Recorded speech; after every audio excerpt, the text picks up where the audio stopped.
Played basketball in college, dated my wife all through college. I actually went to college because I fell in love with this other girl who I dated through my senior year of high school. I was certain I was going to marry her. I had worked really hard for a basketball scholarship, and it looked like this school out in the state of Michigan was going to give me a scholarship. And I'd done everything I could to earn that. And I told the coach on the phone that I was going to decline coming out to that school. And the reason I was declining, I didn't get into with him, but it was for love. Because I was dating the Greek professor's daughter at a Bible college. Nothing will get you to Bible college like a Greek professor's daughter. The only problem was, after I passed up that opportunity to go play basketball, and I decided I would go to this little rinky-dink Bible college in upstate New York, where the Greek professor was and his daughter was, she dropped me like yesterday's garbage in the middle of the summer. And I'd love to say it was mutual, but it wasn't. And we broke up. And I was distraught. I was brokenhearted. I entered my freshman year of college depressed, floating around this little Bible college, until I met this girl, and her name was Jennifer Stanley, which, by the way, she did become my wife, and when she decided to give up the last name Stanley for the last name Hurlbutt, I know it was true love. Only love does something like that.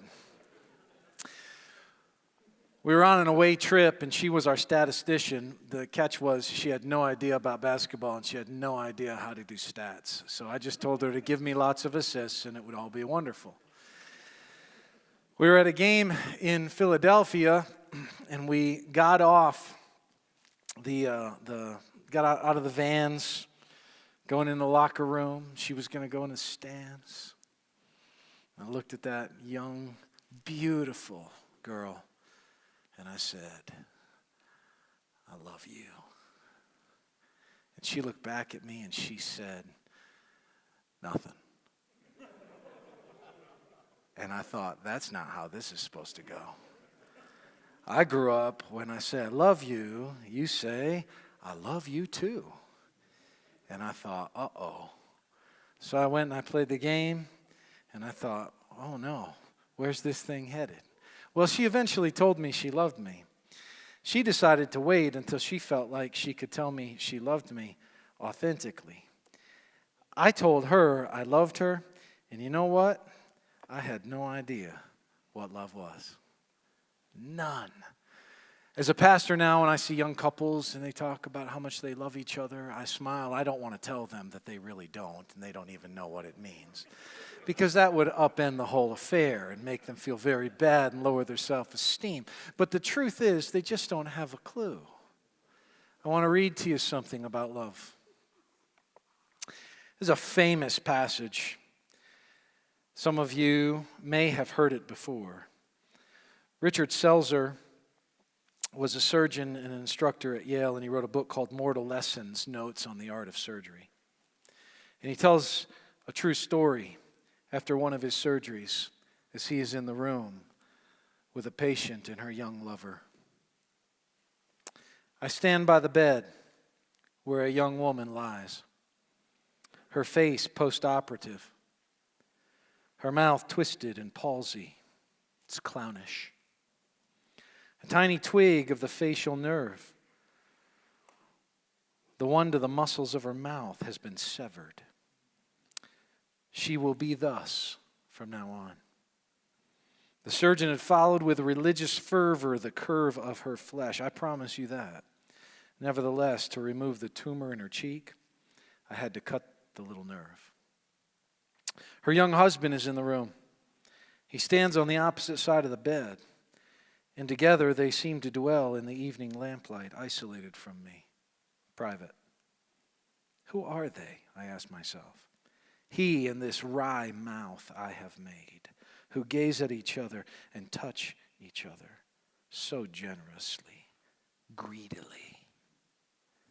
The young woman speaks. Will my mouth always be like this? She asks. Yes, I say, it will. It's because the nerve was cut. She nods and is silent. But the young man smiles. I like it, he says. It's kind of cute. All at once, I know who he is. I understand. I lower my gaze. One is not bold in an encounter with a God.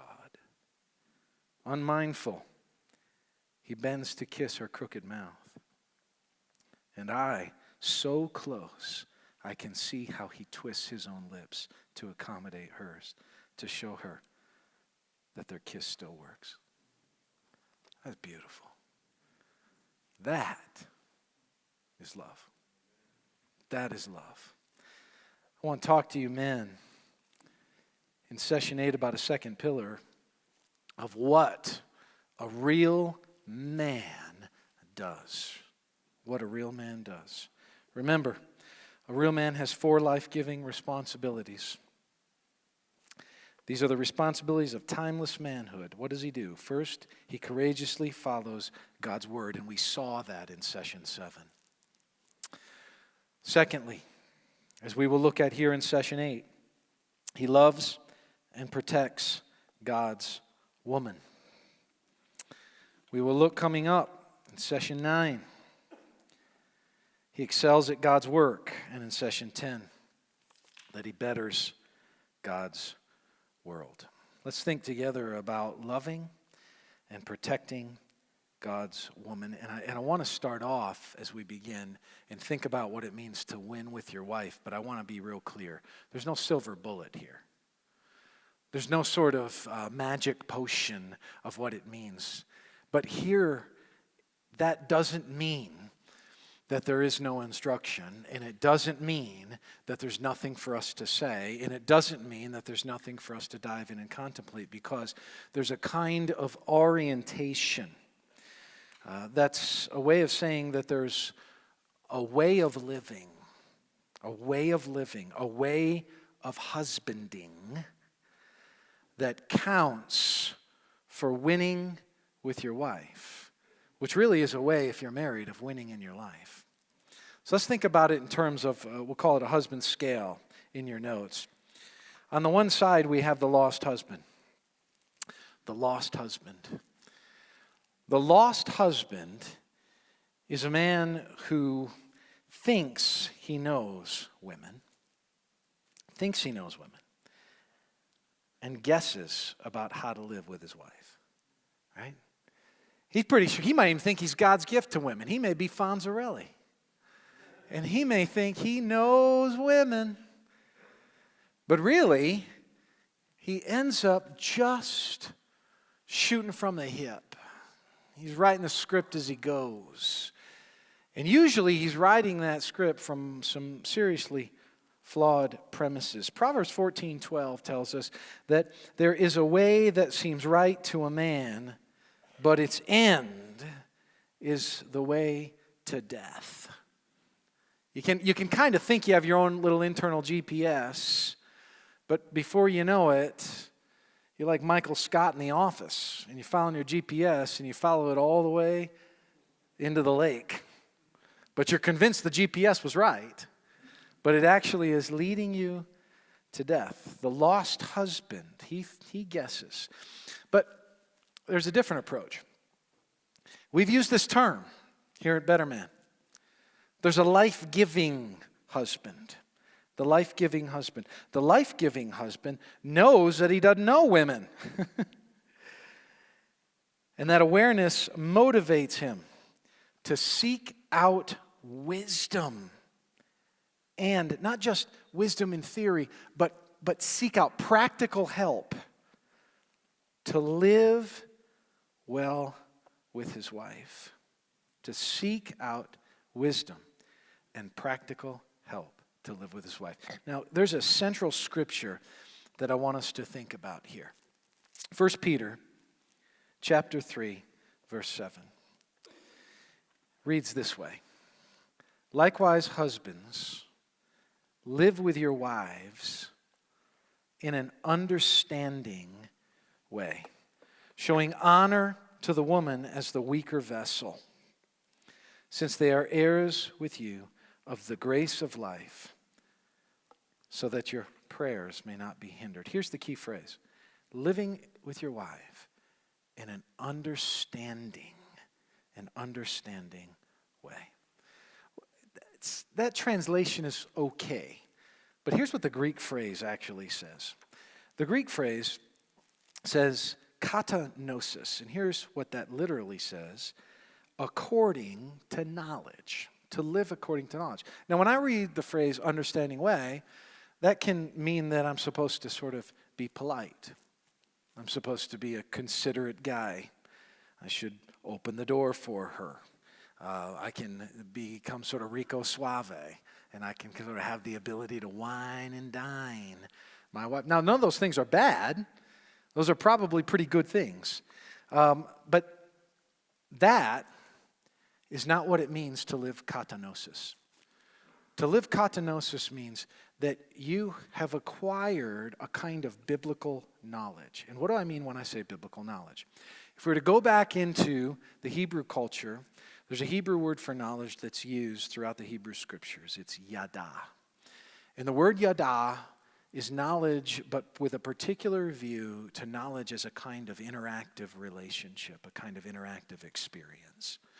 Such that in Genesis 4, we can read that Adam knew Yadad, his wife Eve, and she gave birth to a son. Now, it doesn't take a biologist to figure out that they didn't sit down and have lattes and chat about the day's events, and she went, "Oh, I'm with child." No, they were in the appropriate interactive relationship requisite to the end of having a child.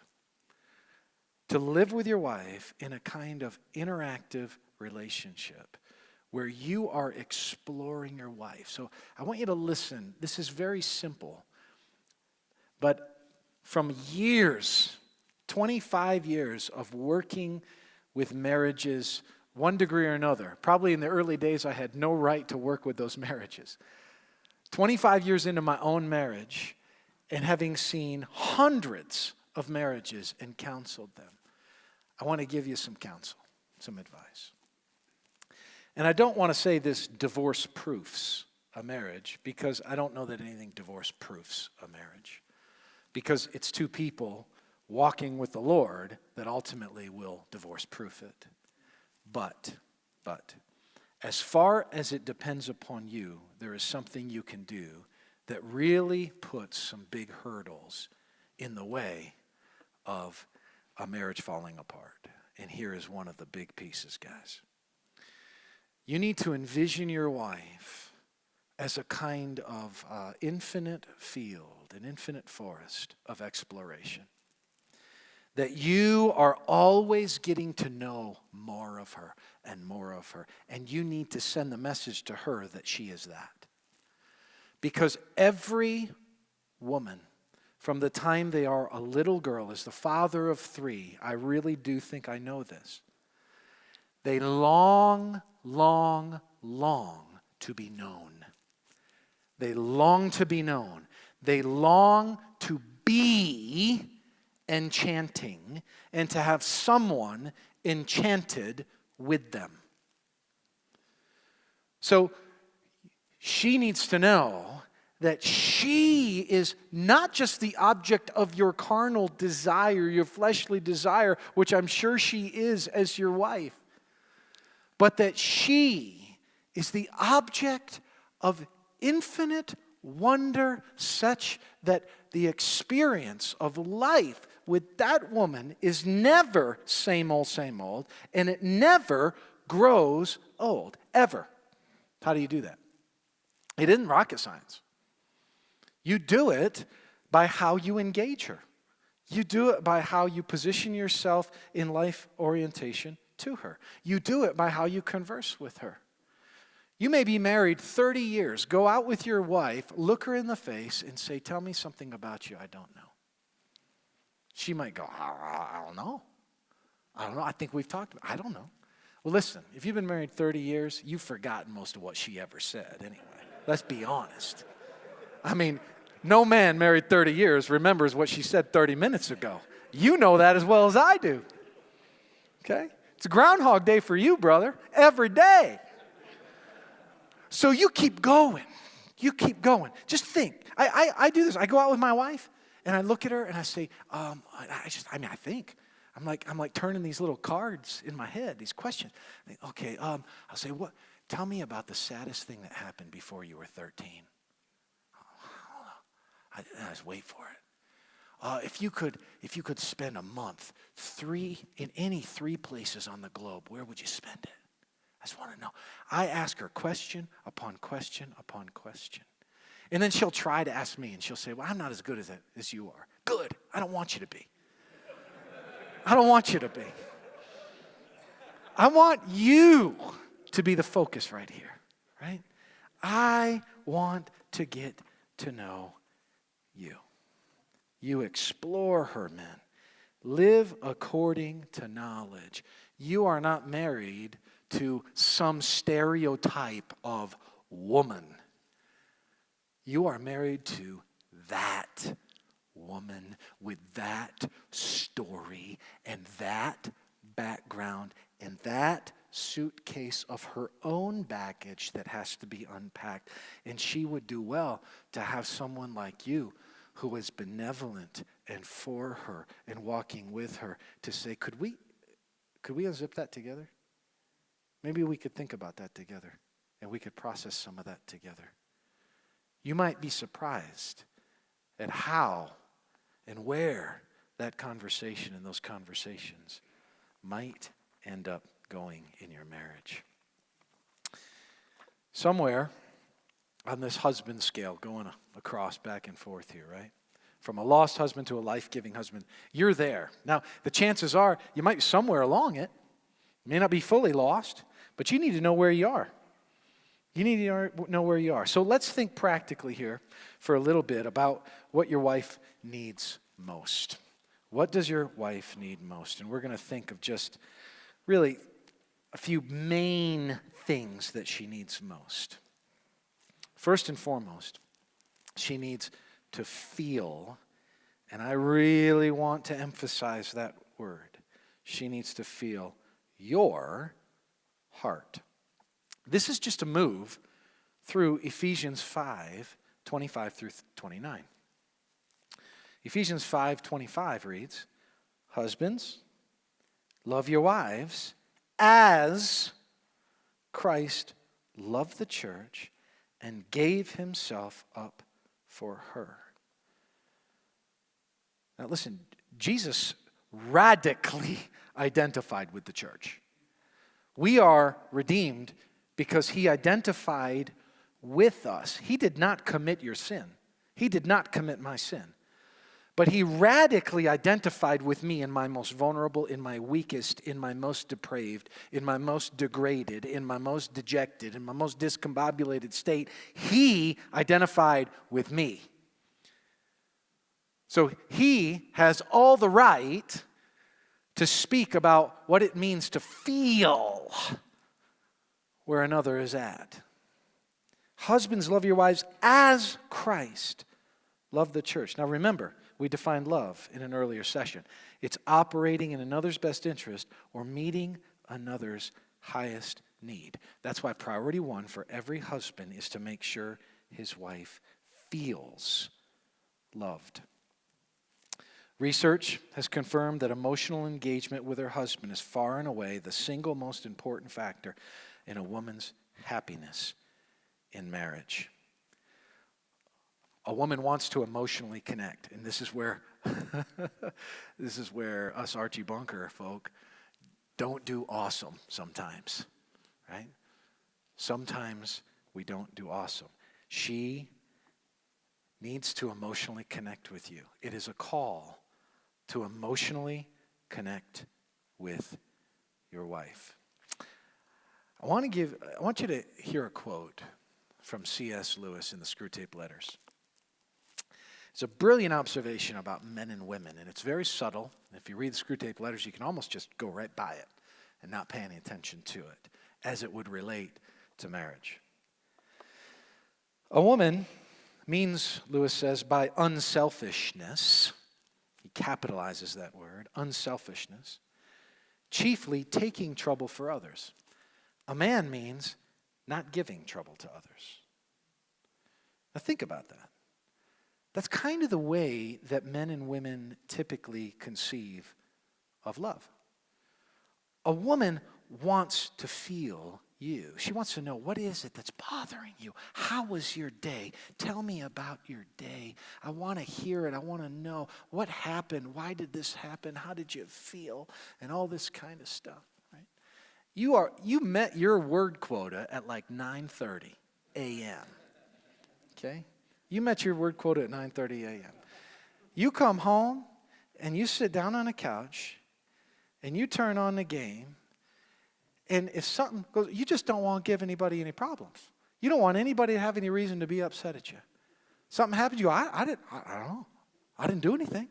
I didn't mean to do anything to anybody. I'm just sitting here. That's all I'm doing. Right? And you think by just being a lump on a log and not ruffling any feathers, you're doing a pretty good job. Right? Lewis's quote means two things. Number one, she needs to be read into our heart and into our burdens. That's important for your wife. Remember, she was created, according to Genesis 2, as this helper, right? This one who comes alongside, who is a life saver. That word is used of a life saver in Hebrew. She, by her DNA, soulishly wants to help you. So, write this down. There's power in vulnerability. That's important to know. Incredible power in marriage, in vulnerability. There are times I have opened up to my wife.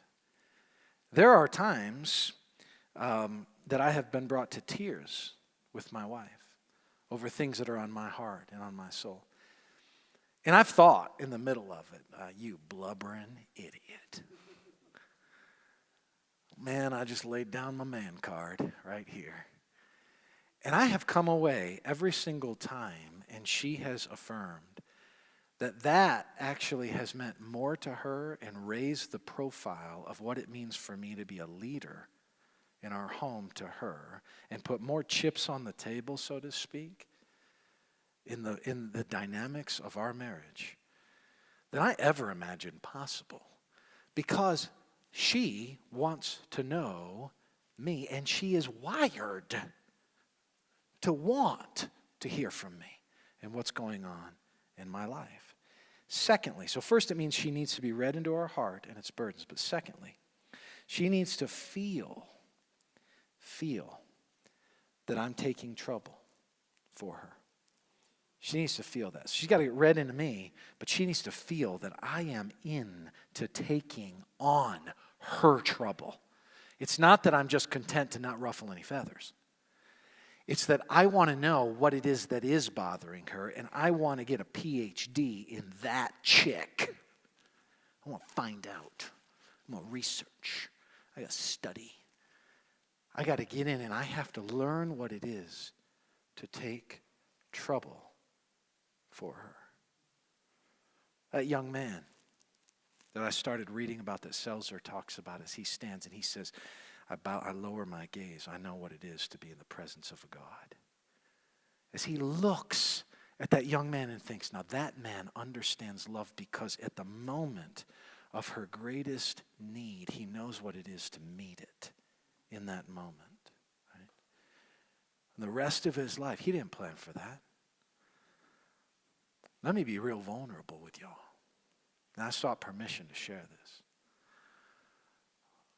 My wife and I are at the midlife season. I'm 47. She's 48. Married a cougar. Older lady, 10 months older. I always tell her I'm in my mid-40s. She's in her late 40s.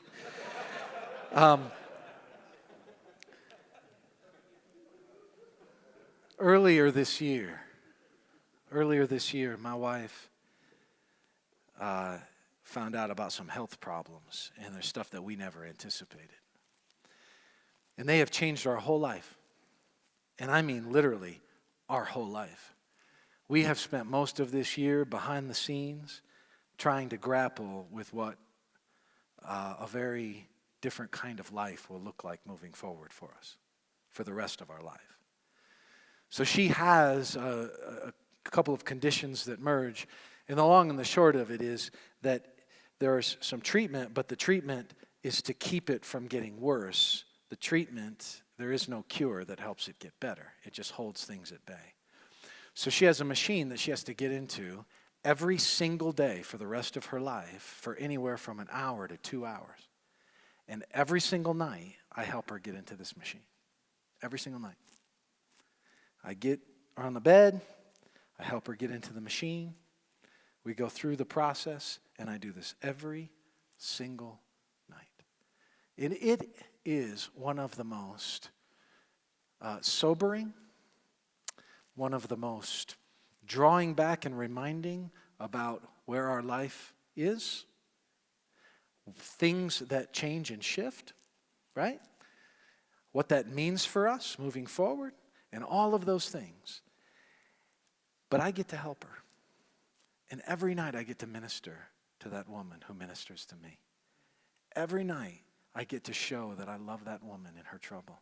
Every night I get the privilege of taking time just to say, this is my joy. This is what I get to do. Right? Take trouble. Take trouble. Look for it. Hunt for it. Sniff for it. Sense it. See it. Know it. Speak it. Identify it. Own it.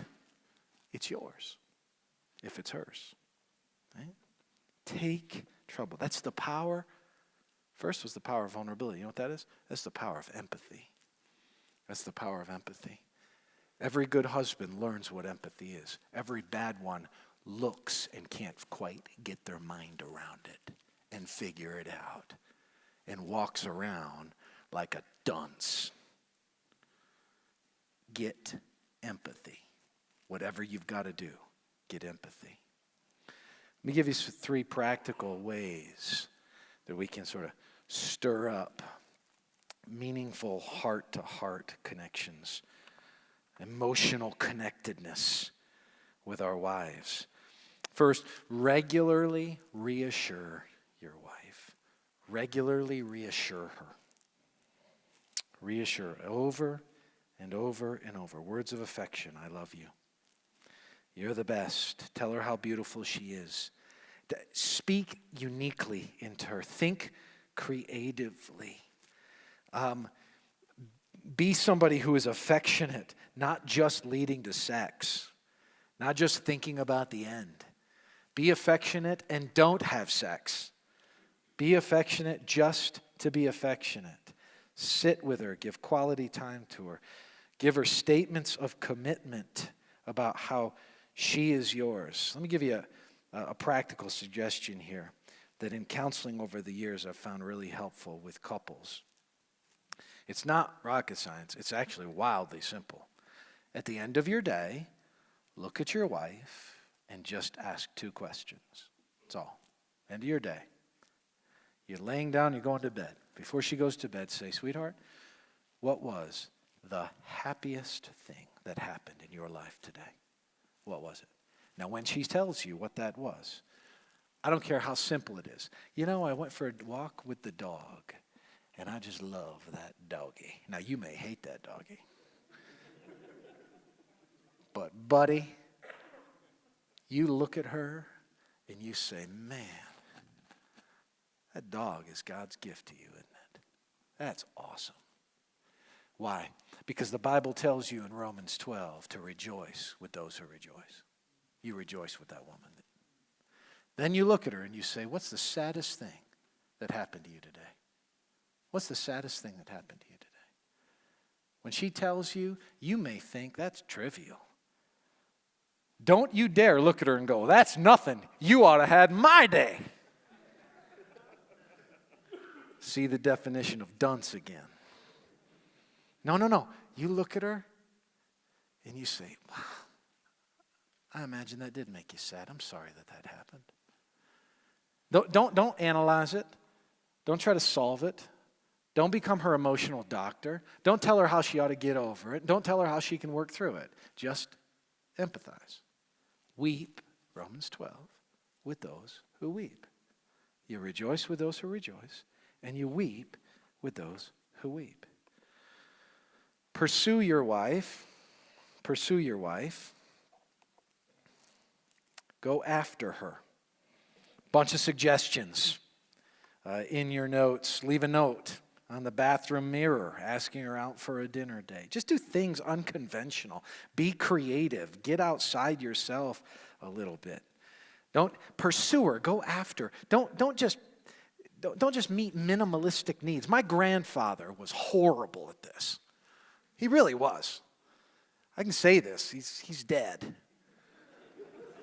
But he just was awful at this with my grandmother. And my grandmother was so sweet. So sweet. She was just a naive, wonderful woman. I'll never forget my uncle was in pain. He had his appendix had burst. He's laying on the couch suffering. And he said, Mom, call 911. And she said, what's the number? She just was naive. She just didn't know a whole lot. But she was sweet and precious. I mean that. She really was. And she wanted to go to Kentucky. Now, I don't know why. I don't know. If you're from Kentucky, that's great. But I don't know. She wanted to go to Kentucky. So he drove her a mile over the border of Kentucky. Said, there, we went to Kentucky. Turned around, drove back. Now, what?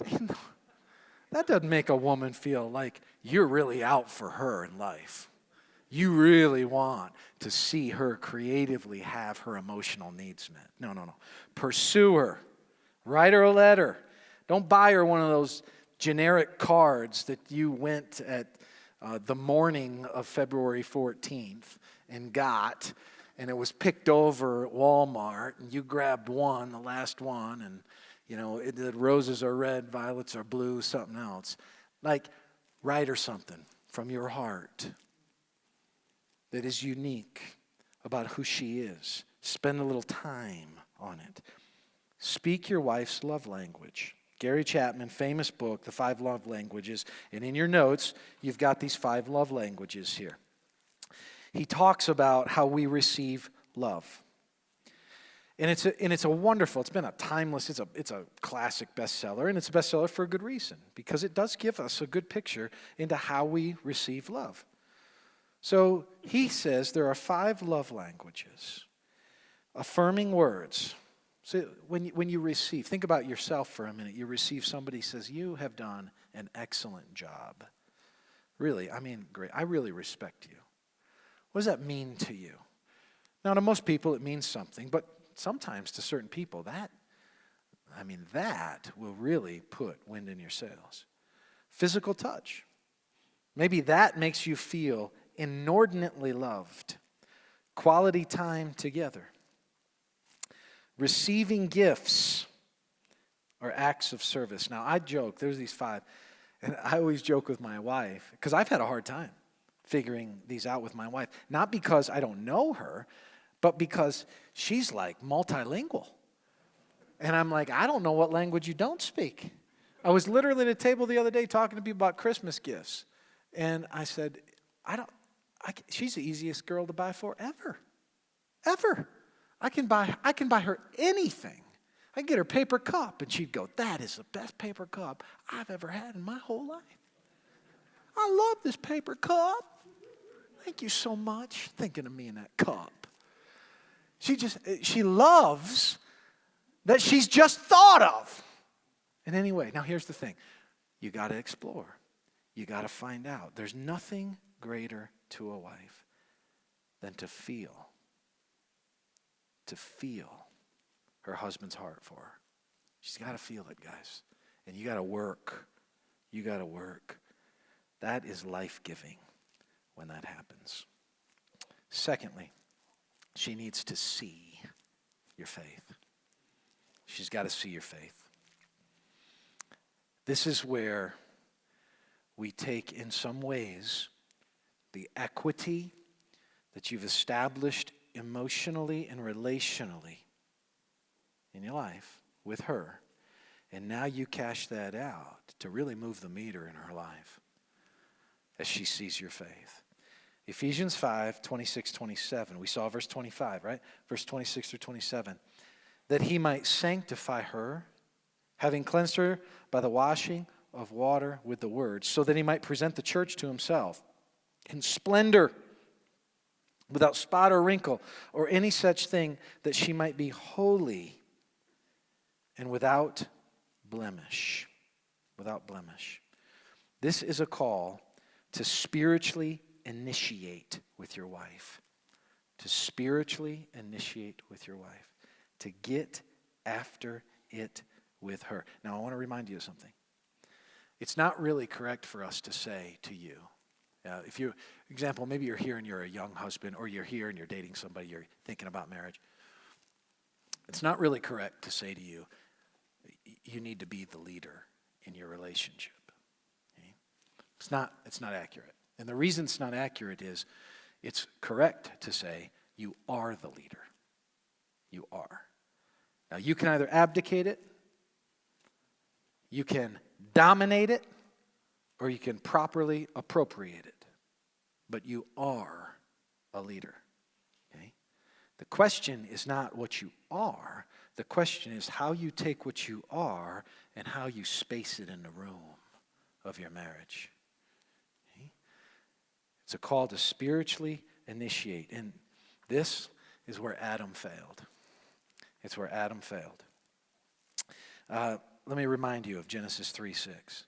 So when the woman saw that the tree was good for food, and that it was a delight to the eyes, and that the tree was to be desired to make one wise, she took of its fruit and ate, and she also gave some to her husband who was, and we identified this before in a previous session, who was with her, and he ate. What should he have done?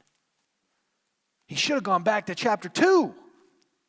He should have said, wait. God commanded. Huh? God commanded that we not. But he was passive and he was silent. If he would have said God commanded, what would he have done? He would have done exactly what Ephesians 5 said. He would have washed her with the water of the word. He would have taken the word of God that you're supposed to be a courageous follower of in our last session, and he would have taken that and he would have washed her. Instead, he abdicated. He should have stepped up and shown his faith in this critical moment.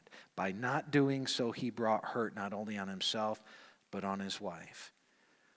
As sons of Adam, you and I have an opportunity. We can say no to spiritual passivity. We can say yes to being proactive and laying hold of it, being a life-giving husband. If you're a life-giving husband, you'll reject spiritual passivity. You'll reject it.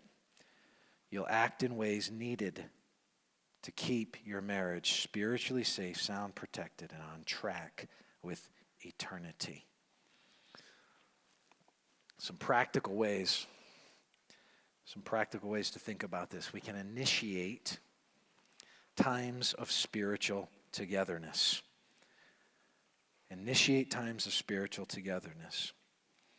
My wife, Jennifer, and I, one of the things that I have proactively laid hold of, I've tried purposely not to shoot the moon on this. And this isn't, thus says the Lord. This is just the gospel according to Brian. How about that? I think sometimes guys in their marriage can go, all right, we're going to get up and for breakfast, we're going to open the Word together. We're going to sit down. We're going to go through this. And then we're going to read another passage at night. And we're going to, and it can shoot the moon a little bit. Let me encourage you just to at least start with just one thing. Super simple.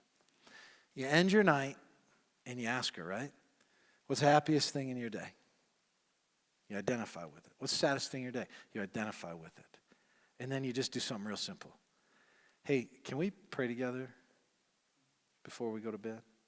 Pray. Now, sometimes, if you've got small kids, you're not going to pray for all the missionaries that night.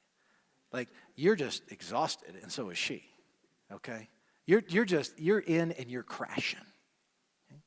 Sometimes, if your life's real busy, that's how it goes. So you might have 15 seconds And you might pray. But the bookend of your day is the two of you coming together with the Lord. Now, here's why I'm advising that. It is in the power of you coming and praying and having that time together. But let me tell you something. Marriages take on water. And here's what happens with a marriage. There's a decision tree. You take on water in a marriage, you don't get along, you get a little crotchety with each other, you get your underwear in a bunch with each other a little bit here and there. You got some issues. It's the glory of a man to overlook a matter, Proverbs 19:11, but you didn't follow it very well today, and now you're a little sideways and you're a little put out, and so you go to bed, and so does she. And then you wake up the next morning. You might engage it, you might not, and it might be awkward, and there might be the elephant in the room, and if the elephant stays in the room long enough, you'll figure out how to walk around the elephant, and you'll figure out how to talk to each other and be civil, and then the next night you do the same. And then the next night you do this, and then the next, and now you're down a decision tree, and all of a sudden you're going, wait a minute, we were lovers, and now we're feeling like roommates, and pretty soon we're feeling like roommates that don't really get along that well, and now the roommates that don't get along that well aren't sure they want to still be roommates, and it kind of slides down. Here's what this does. It puts just in a check. Because if you have any integrity with the Lord at all, He knows your heart, and it's hard to fake going to Him with your wife. She'll know you're a hypocrite on the face of it. But if you have that as a check, then you better get things at least to a place where you both can honestly talk to Jesus together before you shut your eyes. And it's a great way for you just to connect and just to have that simple little connect in the evening before you go to bed. Let me give you a second.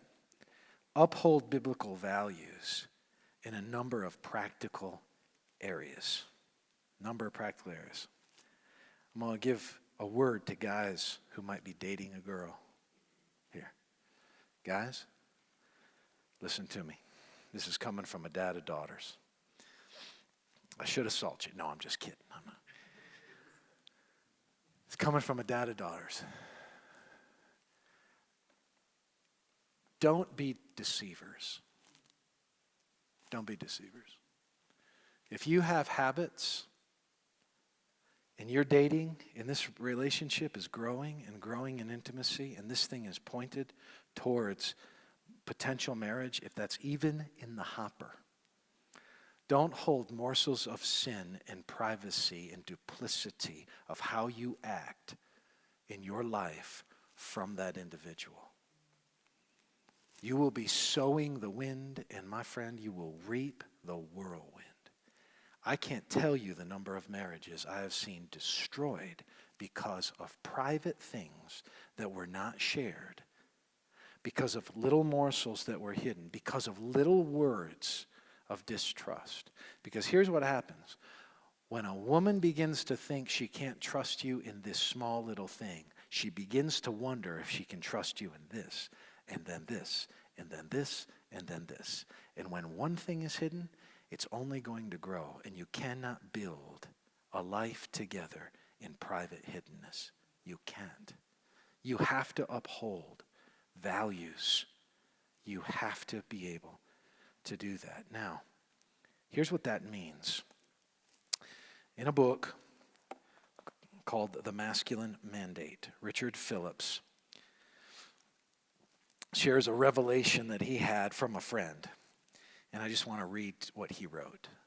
He said, I used to think that if a man came into my house to attack my wife, I would certainly stand up to him. I think most of us would go, yeah, buddy. You're thinking right now, I got a Glock, whatever. Right? But then,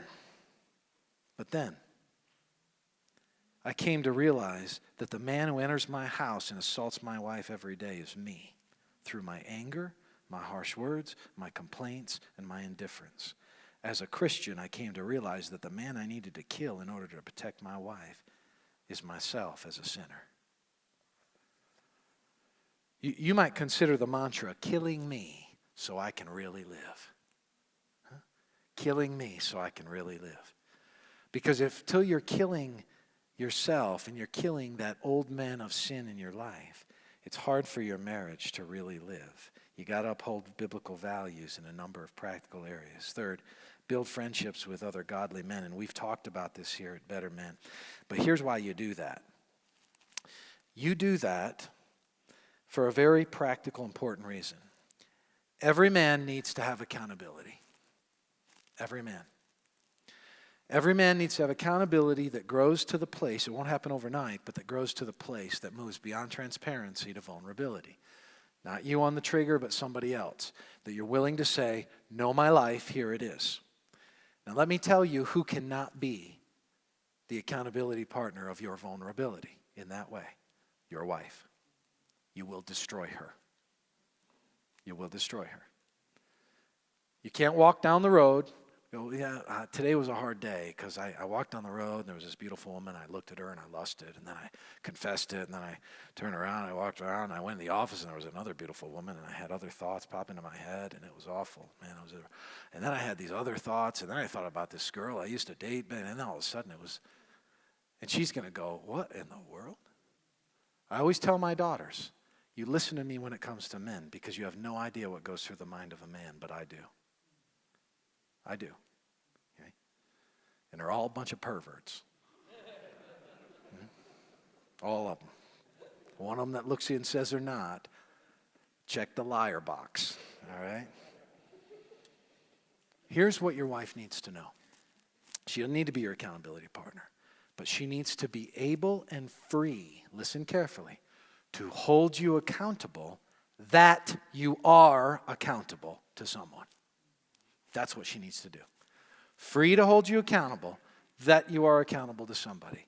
And I want to tell you, men, if you're not accountable to somebody right now, I say this out of love, you are a fool. You better get you as fast as you can someone that you are accountable to. Do not say, no, I don't know that I really. No, you're wrong. You're objectively wrong. You need it in your life. So every Friday, I get on a FaceTime call with a buddy of mine who pastors in British Columbia, and we get down and dirty with our lives. We talk about it. We confess it. We find out. We ask questions. We bear burdens. We come in weighted. We leave relieved. We process. We talk. We pray for each other. And now, of course, it's not always some sin confession fest, but it is always a combination of exposing the real us with the burdens that we carry and the ways that we have failed. You've got to have that in your life. You have to have someone in your life that if they decided to open their mouth about everything they know, you think it might ruin you. You've got to have that. It's very important. Build friendships with other godly men, and boy, press into accountability. Finally, she needs the freedom. What else does she need? She needs the freedom to choose. Let's think about what we mean. When we talk about this, we mean by this, specifically, she needs you to take on the role of provider. She doesn't need you to be money bags, okay? But she needs you to be willing to take on the role of provider. I have seen men over the years who are dream chasers. I just want to do what I'm passionate about. I know, I get it. Beware. If your passions lead you to not providing, your passion you should not follow. You have a responsibility to be a provider. Young man, you want to get married? You want to sit with that guy that's passing off his daughter? Listen carefully. You better have a plan. You don't have a plan to be Warren Buffett. You don't have to have a plan to be Bill Gates. But you better have something. If you say, well, I don't know, I really like to play guitar. I think I might go in a rock band. And then he pauses, this man you're in front of, and looks at you like you're clinically insane. Don't be shocked. He would like you to have something a little more tangible than that by way of provider. And he should. He should. So you as a man need to be a provider, right? Now, I watched this, and I saw this with my dad. My dad was really good at this. He worked his tail off. He followed the Lord's direction to go to Bible college when I was going into high school, and believe me, they didn't have a lot of money. From a lower middle class, quite lower, in upstate New York, down to a little Bible college, and I watched him work 2 jobs, go full-time to school, late night studying, up early to either get to work or go to class. Soon as he was gone from class, he'd go do manual labor and work his tail off.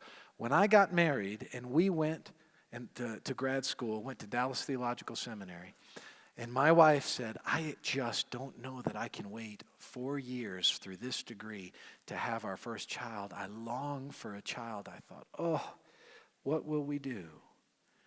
And I said, okay, let's go for it. And at first, I thought, okay, but we'll put this child in daycare and she can work. Now, that may work for some, and I am not condemning that. All I'm saying is this: she did not want to do that.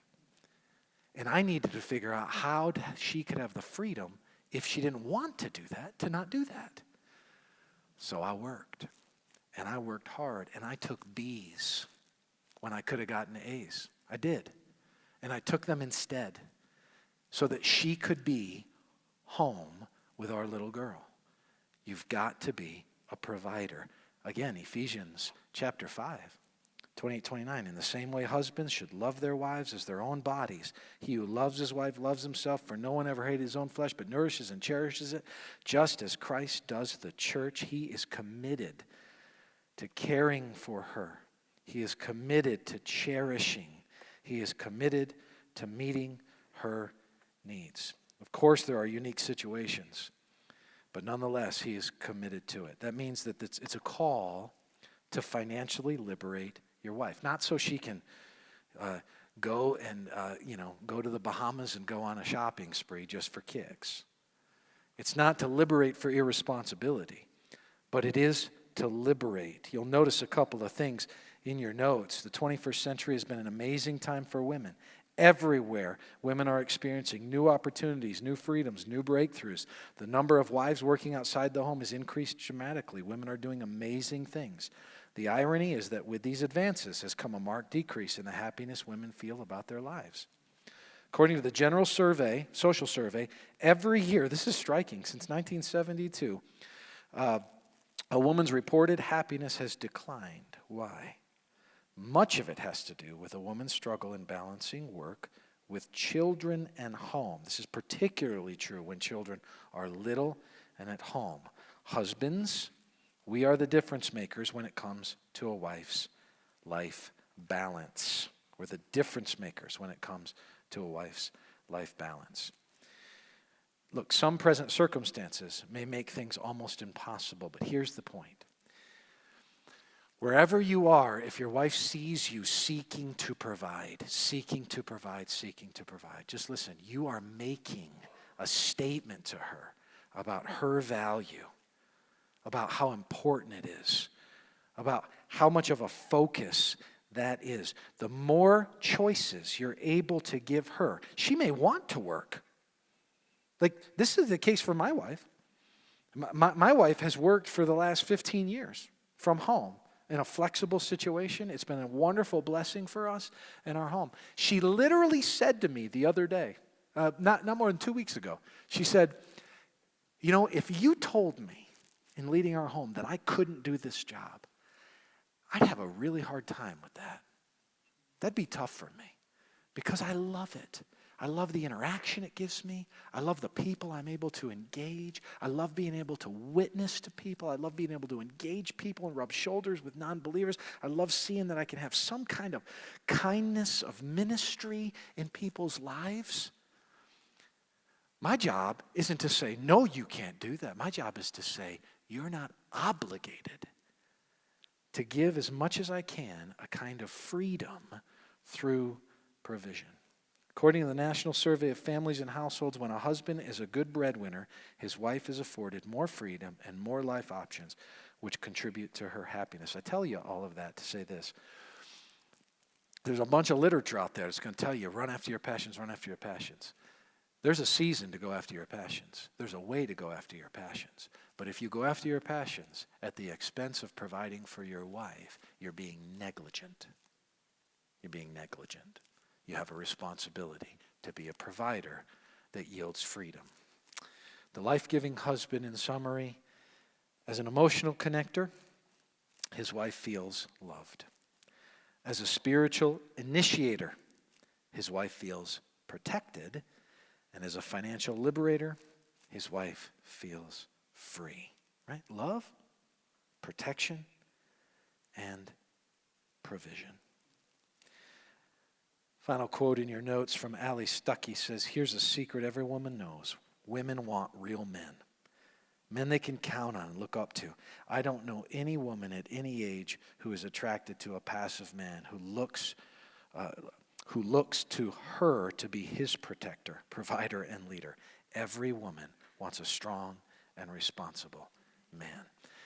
I will tell you something, and I'm a mess up. I mean that. The amount of times I apologize to my wife is epic. Epic. The amount of times I mess up is epic. There's no doubt about it. The times I've apologized to my daughters, epic. But I do try to apologize. I do. And I overheard my wife one day, and she was talking to somebody else, and I filed this away because I thought, okay, at this point in my life, it's the best compliment I've ever gotten in my whole life, ever. Is she said, you know, the thing about Brian is he's the same guy at home with me that you see out there. And I heard that, and I thought, Lord, help me never to let go of that. Because I mess up out there a bunch, and I mess up at home. But I am trying. I'm trying. Guys, all your wife wants, more than anything, is the authenticity of the try. She's got to see that. She's got to see you efforting to feel in that way her heart, right? To feel that love, to know that she's protected, to have a sense that you care enough to provide for her, and that she is your prize, that she is your treasure, right? So my counsel to you is gear and orient your life. There's no formula, but just orient your life to that end for God's glory, and see if it doesn't sow seeds that will reap something in your marriage.